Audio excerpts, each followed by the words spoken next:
Welcome to Buddha Story Haven, where the ancient stories of the Buddha meet the calm of the night to quiet your thoughts, soothe your heart, and gently guide you into deep, peaceful sleep. Before we begin, take a moment and drop a comment below sharing where in the world you are listening from tonight. Your presence helps this peaceful community grow. Now, find a comfortable position, allow your breath to deepen, and let these timeless Buddhist stories carry you softly into rest. Tonight's collection is called Timeless Buddhist Stories for Inner Peace and Deep Sleep. These stories have been passed down for centuries. Tales of compassion, wisdom, patience, and the gentle kind of truth that relaxes the mind and frees the heart from worry. Let us begin. The Lamp in the Darkness. Long ago, in a quiet village hidden between mountains and rice fields, there lived a young woman named Amara. Every night she feared the dark. The shadows on the walls, the distant sounds outside her window, the silence itself, they made her heart race. One evening, during a sleepless night, Amara walked to the monastery at the edge of the village. She found the old monk, Venerable Suman, sitting beneath a lantern. She whispered, "Master, why does the darkness frighten me so much?" The monk smiled gently, and without speaking, he handed her the small lantern. "Walk with me," he said. They stepped outside, and the night was pitch black. The lantern illuminated only a small circle of light around them. Amara said, "But this lamp is too weak. I can barely see anything." The monk replied, "Yet with this little light you can take one safe step, and then another and then another." As they walked, the monk spoke, "Darkness is not your enemy. Your mind fears what it cannot see. But light does not need to banish the whole night. It only needs to guide the next step." Amara looked down at the lantern. Its glow warm, comforting, steady. For the first time, she realized that fear comes not from the darkness outside, but from the darkness within the mind. That night, she returned home with the lantern, placed it by her bedside, and fell into the deepest sleep she had known in years, because now she understood. You don't need to see the whole path. You only need one small light to guide your next gentle step. Lesson. Inner peace does not come from removing all uncertainty. It comes from trusting the small light of awareness that guides each moment. The boy who chased the moon. In a small riverside town, a curious boy named Lien spent many nights sitting by the water, staring at the moon's shimmering reflection.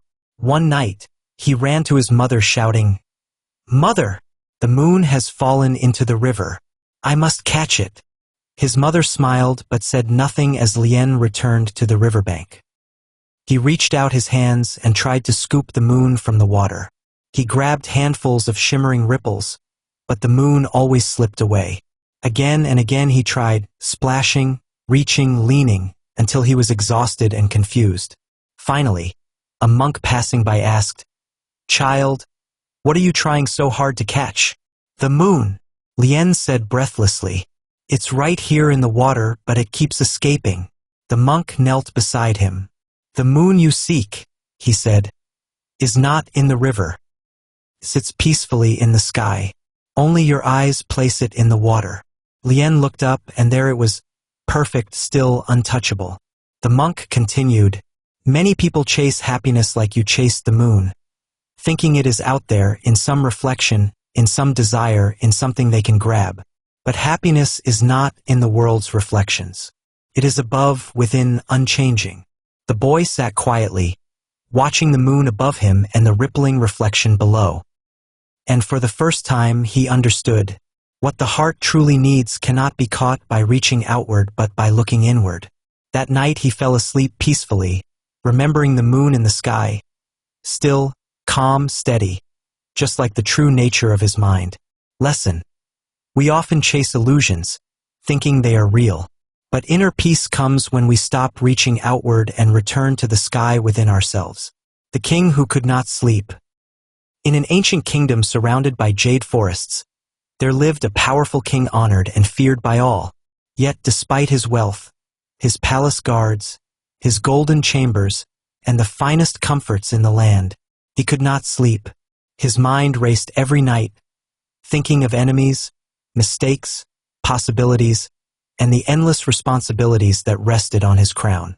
Desperate for rest, the king summoned a wise monk to teach him the secret of sleep. The monk arrived wearing simple robes, carrying nothing but a wooden bowl. The king demanded, "Give me peace, give me rest, give me quiet." The monk bowed and said, "Your Majesty, come with me." He led the king outside the palace to a quiet forest path. The king was confused. "I asked for peace," he said, "not a walk." The monk smiled softly. "This is the path to peace." As they walked, they came upon a small pond reflecting the sky. The monk stirred the water with a stick, and the reflection shattered.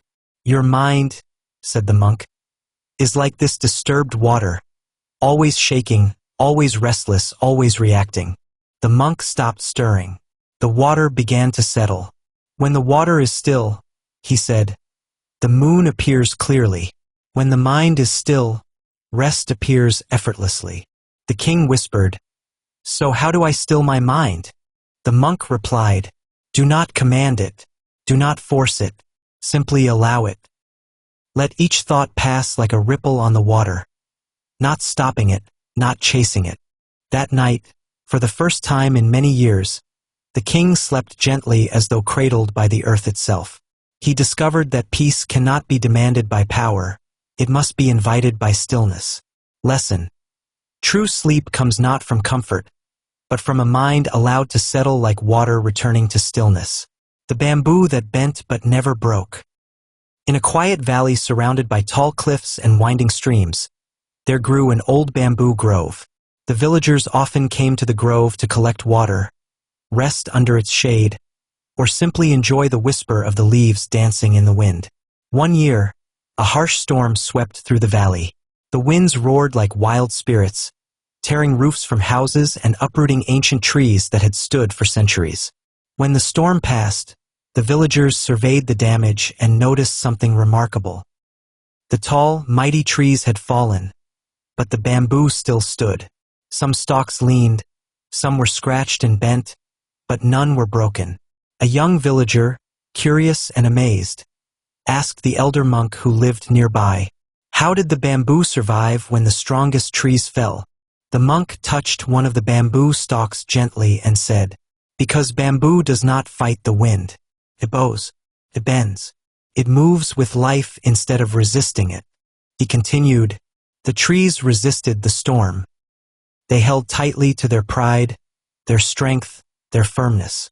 And so, when the storm became greater than them, they shattered."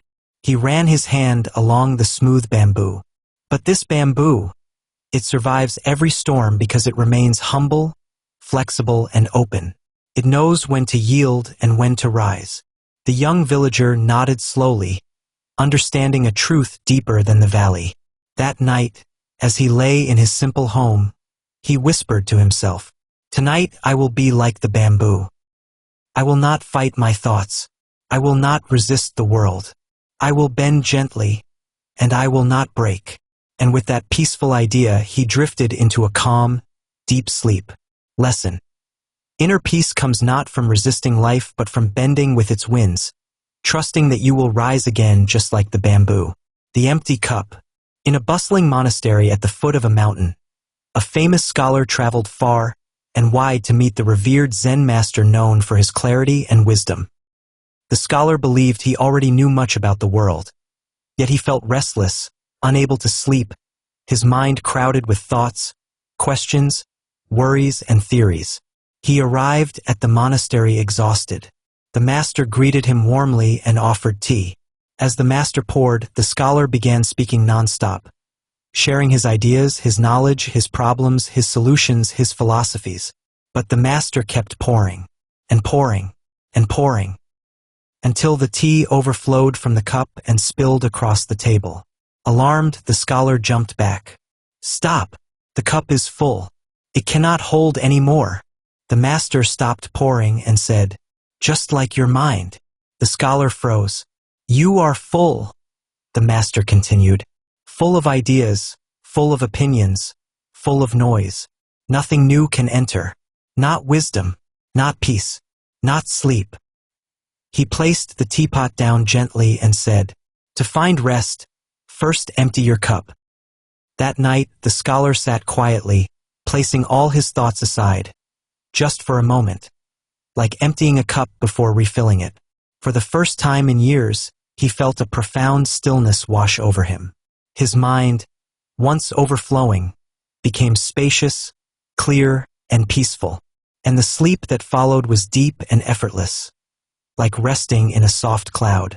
Lesson: a crowded mind cannot rest. When you let go of thoughts, even briefly, peace flows in naturally. The monk and the heavy stone. A traveling monk once walked through a remote desert region. The sun was blazing, the air dry, and the path long. As he walked, he came across a young man sitting by a giant stone, sweating and exhausted. The monk approached gently and asked, "Why do you look so troubled?" The young man sighed, "I am on a journey, but this stone blocks my way. I've been pushing it for hours trying to roll it aside." The monk sat beside him and observed the stone. After a moment, he said, "Show me how you've been trying." The young man got up, put all his strength into his shoulders, and pushed with all his might. The stone did not move an inch. The monk chuckled softly. "You are trying to move the stone," he said, "but you haven't tried moving yourself." The young man frowned. "What do you mean?" The monk stood and walked calmly around the stone, revealing a perfectly clear path on the other side. "You see," said the monk, "the problem was not the stone. The problem was believing that the only way forward was through it." The young man stared in disbelief, then laughed in relief.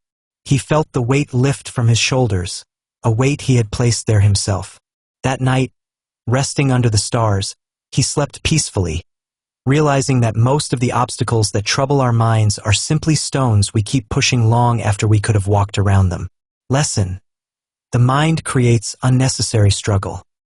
When you step back, you see that peace often lies just a small shift in perspective away. The quiet mountain and the restless man. In a faraway land of rolling hills and winding rivers, there stood a mountain known to all as Mount Satori, the mountain of stillness. People said that those who climbed it returned with peaceful hearts and minds free from worry. One day, a restless man named Haru arrived at the mountain's base. He was known in his village for being constantly anxious, moving quickly, thinking quickly, worrying quickly. He had tried every remedy he could find, but nothing calmed the storm inside him. "I will climb Mount Satori," he said, "and find the peace that I seek." He began the climb early in the morning. The sun warmed the earth, birds welcomed the day, and the wind carried the scent of pine. But Haru didn't notice any of it. His mind raced. How long will this take? What if I don't find peace? What if this doesn't work? What if I never change? At midday, he reached a plateau where an elderly monk sat meditating near a small stream. The monk opened his eyes and smiled. "You look troubled, traveler. What brings you here?" "I seek peace," Haru said quickly. "I want my mind to stop running." The monk motioned for him to sit. They sat together in silence, listening to the gentle trickling of the water. But Haru could not stay still. He tapped his foot, fidgeted with his hands, shifted his posture. Finally, the monk said, "Listen carefully, Haru. This mountain has been peaceful for thousands of years. It has no restlessness. Yet you are restless." Haru frowned. "So, the problem is me?" The monk nodded. "Peace is not the mountain you climb. It is the mountain you quiet inside yourself." He handed Haru a single leaf from the stream. "Hold this leaf in your palm. Let the world settle around you. Let your thoughts be like this leaf, floating, not forcing." For the first time in his life, Haru stopped trying to control his thoughts. He simply watched them drift like leaves on a current. A gentle wave of calm washed over him. That night, lying under a blanket of stars, Haru slept deeply, because he finally understood. Peace begins the moment you stop running from the present. Lesson: you do not climb toward peace. Peace arises where the mind softens, lets go, and simply allows the moment to be. The two arrows. During the Buddha's lifetime, A grieving man approached him and asked, "Master, why does life bring so much pain?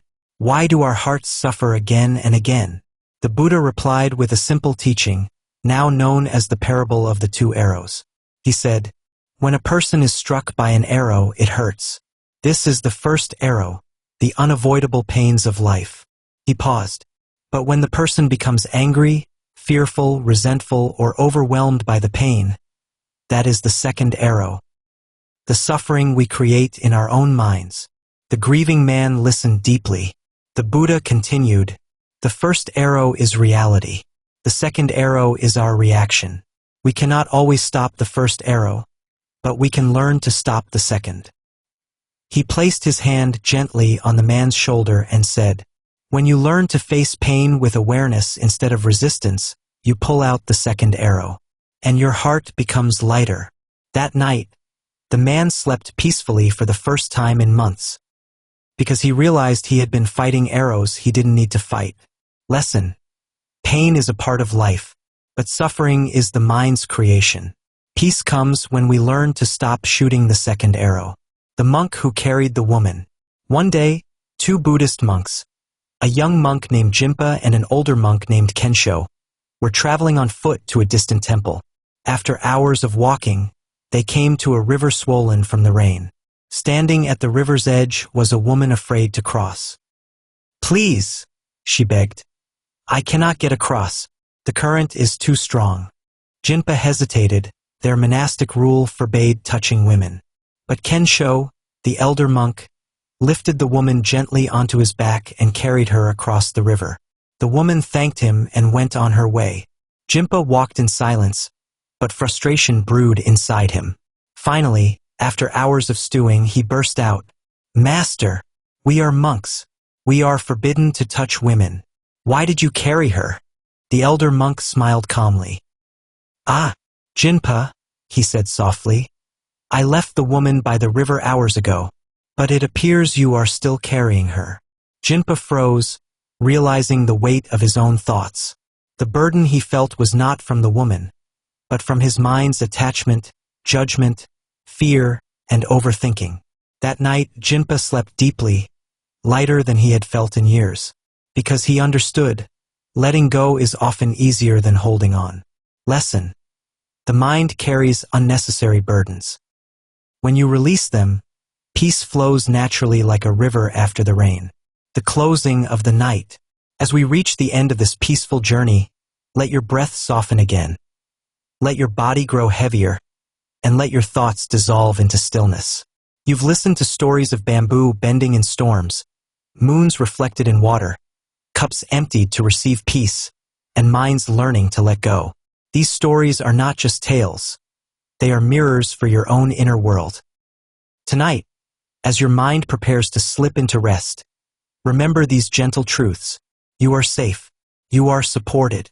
You are allowed to rest. You are allowed to release. You are allowed to be soft.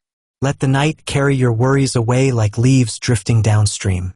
Let your thoughts fade like lanterns floating into the horizon. Let your breath guide you toward deeper and deeper peace. And as you drift into sleep, remember, peace is not far away. It is as close as your next breath. Thank you for spending this quiet, sacred time with Buddha Story Haven. May you sleep deeply, rest gently, and wake tomorrow with a calm heart and a clear mind. Good night, and may you be peaceful. May you be at ease. May you be free.